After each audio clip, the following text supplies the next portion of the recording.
আলোকপাত channel subscribe করে পাশের বেল চিহ্নে ক্লিক করুন পরবর্তী ভিডিও আপডেট সবার আগে পাওয়ার জন্য। দক্ষ রাজের দুই কন্যা কদ্রু ও বিনতাকে বিবাহ করেছিলেন মহর্ষি কশ্যপ। পত্নীদের সেবা যত্নে সন্তুষ্ট হয়ে একদিন তিনি দুই পত্নীকে মনোমতো বর প্রার্থনা করতে বললেন। কদ্রু বললেন, প্রভু, আমাকে এই বর দিন, আমি যেন 1000 সর্পপুত্রের জননী হতে পারি। বিনতা বললেন, স্বামী, আমি 2টি পুত্র সন্তান চাই, তবে তারা যেন কদ্রুর পুত্রদের চেয়ে অধিক বলবান হয়।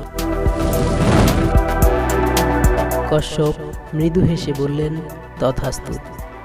কিছুদিনের মধ্যে মুনির বরে দুজনেই গর্ভবতী হলেন। যথাসময়ে দুজনের সন্তান প্রসবের সময় হলো, কিন্তু বাস্তবে দেখা গেল কদ্রু 1000টি এবং বিনতা 2টি ডিম্ব প্রসব করলেন। স্বর্ণের পাত্রে সেগুলোকে সংরক্ষণ করে রাখা হলো। দীর্ঘদিন পর কদ্রুর ডিম্বাণু থেকে 1000 সাপের জন্ম হলো,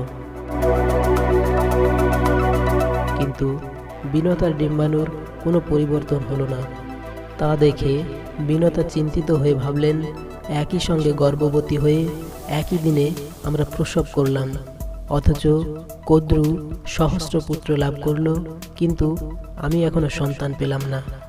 তবে কি মুনির বর ব্যর্থ হলো?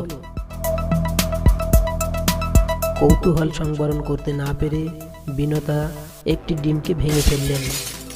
তার থেকে এক লাল বর্ণের অর্ধ অঙ্গ বিশিষ্ট অপরিণত পাখির মতো পুত্রের জন্ম হলো। পরিণত হওয়ার আগেই ডিম ভেঙে ফেলার জন্য সে মায়ের প্রতি ক্রুদ্ধ হয়ে বলল, মা, তুমি অকালে ডিম ভেঙে অঙ্গহীন করে আমাকে জন্ম দিয়েছ, তাই আমি তোমাকে অভিশাপ দিচ্ছি। যে বনের পুত্রদের দেখে তুমি মনে মনে হিংসা করলে, তাদেরই দাসী হয়ে তোমাকে জীবন কাটাতে হবে। অপর যে ডিম্ব রয়েছে তা থেকে যথাসময়ে এক মহাবীরের জন্ম হবে, সেই তোমার দাসত্ব মোচন করবে। পরে এই ডিম থেকেই পক্ষীরাজ গরুড়ের জন্ম হলো। তিনি সর্পকুল থেকে বিনতাকে উদ্ধার করেন, এই জন্য তাকে দেবতাদের সঙ্গেও যুদ্ধ করতে হয়েছিল। সেই সময়ই এক অদ্ভুত কারণে সমস্ত সাপের জিভ চিরে গিয়েছিল। সেই রোমাঞ্চকর কাহিনী আলোকপাত চ্যানেলে পরবর্তীতে প্রচারিত হবে। সঙ্গে থাকুন, ভালো থাকবেন।